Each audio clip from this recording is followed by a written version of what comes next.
ॐ अज्ञानतिमिरान्धस्य ज्ञानञ्जनशलाकया चक्षुरुन्मिलितं येन तस्मै श्रीगुरुवे नमः। हरे कृष्णा। भगवद गीता अध्याय 6 श्लोक संख्या 37। अर्जुन उवाच आयति श्रद्धया उपेतः योगात् चलति मानसः अप्राप्य योग संसिद्धिं कामगतिं कृष्ण गच्छति।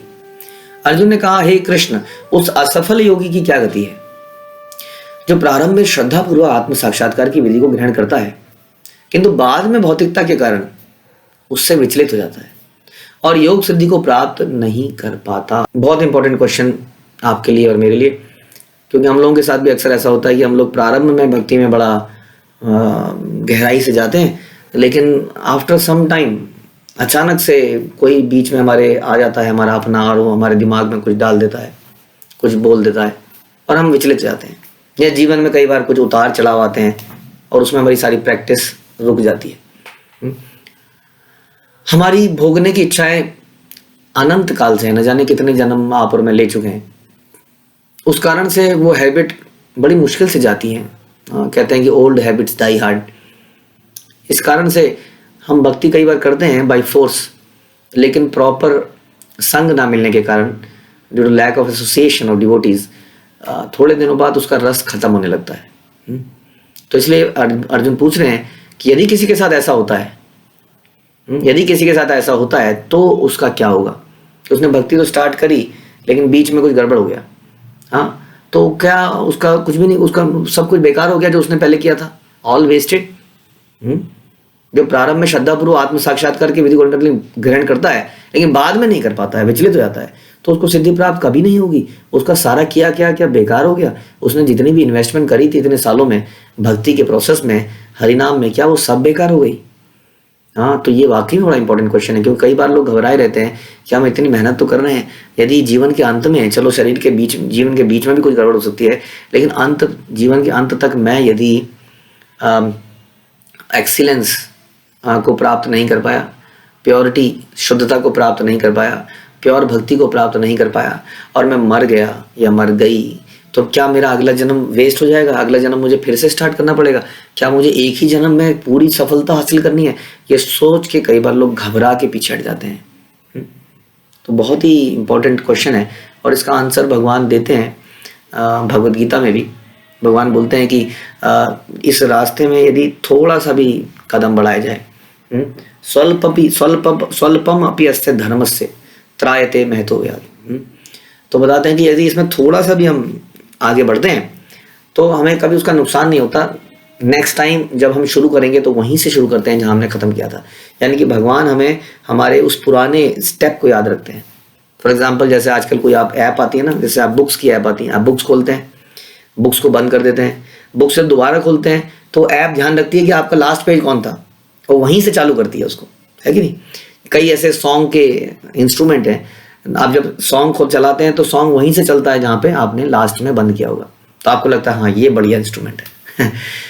तो कहने का मतलब है कि आपका पूरा कृष्ण भावनामृत का जो क्रेडिट है वो इस जीवन में बेकार नहीं जाता, जबकि इस संसार में जो आपके बैंक अकाउंट है वो बेकार जरूर चला जाएगा। जब आप दोबारा पैदा होंगे तो आप कह नहीं सकते नहीं पिछले जन्म में मेरा वहाँ पे अकाउंट था जी, देखो जी वो मेरे बच्चों ने हथिया लिया, या आज भी बैंक में वो ऐसे पड़ा हुआ है, कोई उसका वारिस नहीं है, या कोई ऐसी मेरी प्रॉपर्टी थी जिसके बारे में मैं किसी को बताना ही भूल गया, वो प्रॉपर्टी किसी ने हथिया ली है क्योंकि कोई मालिक ही नहीं आया, मुझे वो दिलाओ। कुछ नहीं। अगर आपको याद भी आ जाता है, मैं तो कहता हूँ, वैसे तो हमें याद ही नहीं होता, अगर याद भी आया था तो कोई आपको देने वाला नहीं है, क्योंकि वो शरीर से रिलेटेड था। इसलिए संसार का सारा धन संबंधी कोई भी चीज़ शरीर के साथ समाप्त हो जाती है। लेकिन ये कृष्ण भावनामृत भगवान आंसर देते हैं यहाँ पर आगे, और आने वाले श्लोकों में आप सुनेंगे कैसे जीवित रहती है। इसको हम आगे सुनेंगे। प्रभुपाद बताते हैं कि भगवद गीता में आत्म साक्षात्कार का या योग मार्ग का वर्णन है। आत्म साक्षात्कार का मूलभूत नियम यह है कि जीवात्मा है, भौतिक शरीर नहीं है, अपितु इससे भिन्न है, और उसका सुख शाश्वत जीवन यानी कि eternal life where there is no death, आनंद, हमेशा ही आनंद, और ज्ञान में नहीं थे। और ये संसार क्या है? ये अज्ञान में नहीं थे। ये शरीर तथा मन दोनों से परे है। वास्तव में मन से भी परे है। ध्यान रखिए, मन मैं नहीं हूं, मन भी एक मैटीरियल एलिमेंट है। जैसे आप जानते हैं कि 5 ग्रॉस मैटीरियल एलिमेंट है, जैसे कि पृथ्वी, जल, वायु, आकाश, अग्नि। ये ग्रॉस एलिमेंट कहे जाते हैं पंच तत्व। इसके अलावा कुछ सटल सूक्ष्म तत्व भी हैं जिसमें मन आता है और बुद्धि आती है और अहंकार आता है। ये भी मटेरियल एलिमेंट है। ये पांच और 3 8 मुख्य मटेरियल एलिमेंट हैं जिससे ये शरीर का निर्माण होता है। तो इस प्रकार से ये जो जीवन है, ये जो आत्मा है, ये जीवन है, ये शरीर और मन से भी भिन्न है। आत्म साक्षात्कार की खोज ज्ञान द्वारा की जाती है। इसके लिए अष्टांग विधि या भक्ति योग का अभ्यास करना होता है। इनमें से प्रत्येक विधि में जीव को अपनी स्वाभाविक स्थिति, भगवान से अपने संबंध तथा उन कार्यों की अनुभूति प्राप्त करनी होती है जिनके द्वारा वह टूटी हुई श्रृंखला फिर से जुड़ सके। जो हमारा कनेक्शन कट गया है भगवान के साथ, वो फिर से जुड़ सके और उसी से हमें आनंद आएगा और कृष्ण भावनामृत की सर्वोच्च सिद्धि प्राप्त कर सके। इन तीनों विधियों में से किसी एक का भी पालन करके मनुष्य देर सवेर अपने चरम लक्ष्य को पहुंच जाता है। हमने कई सारे प्रोसेस हम सुन रहे हैं, जिसमें कि अष्टांग योग के बारे में तो इस चैप्टर में हमने काफी कुछ सुना, लेकिन अल्टीमेटली हमने ये भी सुना ultimate purpose is to love supreme personality of God, क्योंकि हम उन्हीं के अंश हैं। It is natural for us कि हम उनकी सर्विस करें, उनसे प्रेम करें, और फिर वो भी हमसे प्रेम कर रहे हैं, वो तो अभी भी कर रहे हैं। और इस प्रकार प्रेम के आदान प्रदान से हमें आनंद मिलता है। जीवात्मा को केवल प्रेम के आदान प्रदान से आनंद मिल सकता है। उसको गैजेट से, सिस्टम से, बिल्डिंगों से आनंद नहीं मिल सकता है जब तक उनमें बिल्डिंग में कोई प्रेम को एक्सचेंज करने वाला नहीं हो। और इस संसार में प्रेम एक्सचेंज करने वाले आते रहते हैं, जाते रहते हैं। जीवन में संबंध जुड़ते हैं, जीवन में संबंध टूट जाते हैं, ये समझने की बात है। लेकिन जो हम परमात्मा से अपना संबंध बनाते हैं वो कभी नहीं टूटता है। तो इसलिए उस संबंध को बनाने के लिए इन विधियों का हमें पालन करना चाहिए। यहाँ पे ये बता रहे हैं, भगवान ने 2वें अध्याय में इस पर बल दिया है कि दिव्य मार्ग में थोड़े से प्रयास से भी मोक्ष की महती आशा है।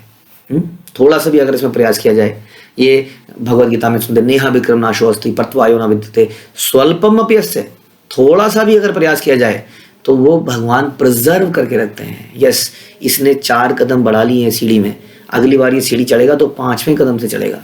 तो ऐसा नहीं है कि बच्चा पैदा होगा तो बच्चा पैदा होते ही हरे कृष्णा करने लग जाएगा, वो तो बहुत ही एलिवेटेड स्टेज हो गई। लेकिन जैसे ही बच्चे को धीरे धीरे आप देखेंगे कि वो उस स्थिति में तुरंत से आने लग जाएगा, बहुत ही जल्दी उस स्थिति में आ जाएगा जिस स्थिति में उसने समाप्त किया था। बहुत ही जल्दी, क्षिप्रम, एकदम फटाफट उस स्थिति में आ जाएगा, क्योंकि वो उस स्थिति में ऑलरेडी पहुंचा हुआ है। इन तीनों में से इस युग के लिए भक्ति योग विशेष रूप से उपयुक्त है, क्योंकि ईश साक्षात्कार की सबसे बढ़िया विधि है। अतः अर्जुन सबसे प्रत्यक्ष विधि है। अर्जुन पुनः आश्वस्त होने की दृष्टि से भगवान कृष्ण से अपने पूर्व कथन की पुष्टि करने को कहता है कि भगवान ने ऐसा पहले कहा है, ऑल्दो दूसरे चैप्टर में कहा था कि नुकसान नहीं होता और वो जरा सा भी इस रास्ते में नुकसान नहीं होता, मैं उसको प्रिजर्व करके रखता हूँ। लेकिन फिर भी अर्जुन स्पेसिफिकली पूछना चाहता है, कैसे, आप कैसे प्रिजर्व करते हैं? हाँ, अगर कोई इस रास्ते में भटक गया तो कैसे उसका बचाव करेंगे आप, इसके बारे में बताइए। भले ही कोई आत्म साक्षात्कार के मार्ग को निष्ठापूर्वक क्यों ना स्वीकार करे, किंतु ज्ञान की अनुशीलन विधि तथा अष्टांग योग का अभ्यास इस युग के लिए बहुत मुश्किल है। इसलिए जो कि हम अलग अलग श्लोकों में सुन रहे हैं, भगवान के वचन से भी सुन रहे हैं, it is very difficult. Arjun से भी सुना हमने, डिफिकल्ट है। अतः निरंतर प्रयास होने पर भी मनुष्य अनेक कारणों से असफल हो सकता है। हम ये नहीं कह रहे कि आप आसान रास्ता अपनाइए क्योंकि ये डिफिकल्ट है। हम ये कह रहे हैं कि कलयुग के लिए रास्ता बताया ही नहीं गया है, इसलिए मुश्किल है। इसलिए जबरदस्ती किसी ऐसे रास्ते में जाना जहां मना किया गया है। हाँ, कई बार होता है ना, फ्लाईओवर बन रहा है, वहां पे लिख दिया जाता है आई मीन यहाँ पे रास्ता माना आम रास्ता नहीं है, कई जगह लिखा होता है। कई लोग कहते हैं अरे ऐसे लिख देते हैं तो, और चले जाते हैं, घुस जाते हैं उसमें। कई बार उससे एक्सीडेंट हो जाता है, कई बार चालान कट जाता है। तो जहां पर मना ही कर दिया गया है उस रास्ते को पर्याप्त, उसको जबरदस्ती उसके लिए प्रयास नहीं करना चाहिए। शास्त्रों के अनुसार ही चलना चाहिए। पहला कारण तो यह हो सकता है कि मनुष्य इस विधि का पालन करने में पर्याप्त सतर्क ना रह पाए, सतर्कता से नहीं कर पाया। भक्ति कर रहा था, जब कर रहा है, लेकिन जब करते हुए टीवी भी देख रहा है, सीरियल देख रहा है, बातें करे जा रहा है, या भक्ति का प्रोसेस कर रहा है लेकिन भक्तों की निंदा करे जा रहा है, तो ये सतर्क नहीं रह पाया। दिव्य मार्ग का अनुसरण बहुत कुछ माया के ऊपर धावा बोलने जैसा है। हाँ, जब हम भक्ति का प्रोसेस अपनाते हैं तो it's kind of an challenge. हाँ, कि माया मैं तुम्हारी शरण नहीं लूंगा, मैं कृष्ण की शरण में जा रहा हूँ। फलता तो माया क्या करती है, पहले टेस्ट करती है, क्योंकि माया भगवान की बड़ी ईमानदार और I mean very faithful servant है कृष्ण की माया, दुर्गा देवी। तो इसलिए वो भक्त को अच्छे से टेस्ट करती है, क्या ये सही कह रहा है या ऐसी थोड़ी देर का उत्साह है। तो फलता जब भी मनुष्य माया के पास से छूटना चाहता है तो विविध प्रलोभनों के द्वारा उसको खींचना चाहती है अपनी तरफ। वास्तव में खींच नहीं रही है, वो हमें टेस्ट कर रही है कि ओनली प्योर व्यक्ति ही आगे जा पाए। हाँ, नहीं तो कई धोखेबाज भी चले जाते हैं जो भगवान की भक्ति के नाम पे बहुत सारे चीज़ें करने लगते हैं, तो उसको पहले ही कुछ कुछ प्रलोभन मिलते हैं और वहाँ भटक जाते हैं। बद्ध जीव पहले से प्रकृति के गुणों द्वारा मोहित रहता है, पहले से ही हम लोग मोहित हैं, और दिव्य अनुशासनों का पालन करते समय भी पुनः मोहित होने की संभावना बनी रहती है। दिव्य अनुशासन किसको कहते हैं? दिव्य अनुशासन मतलब जो हमारे भक्ति के नियम हैं, ये भी अनुशासन। एक अनुशासन हमारा ऑफिस वालों ने लगा रखा है, एक अनुशासन स्कूल वालों ने लगा रखा है, एक अनुशासन मेरे पति ने लगा रखा है। जैसे मैं घर पे आऊँ खाना बना होना चाहिए, इतने बजे बच्चे का स्कूल का टाइम है, इतने बजे ये है, इतने बजे वो है। तो हम सबके जीवन में एक अनुशासन लगा हुआ है।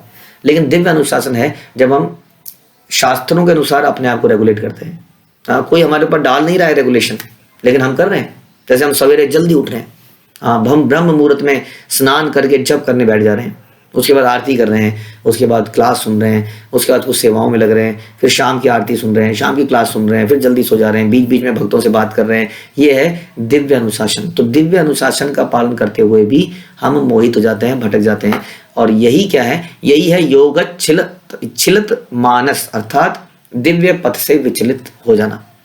अर्जुन आत्म साक्षात्कार के मार्ग से विचलन के प्रभाव के संबंध में जिज्ञासा करता है कि क्या होगा उस व्यक्ति का जो रास्ते में भटक जाएगा। भगवान उसकी रक्षा कैसे करेंगे? आपने बोला कि उसकी कृष्ण भावना में उसकी रक्षा होती है, बट क्या अगला जन्म उसको मिलेगा कैसा?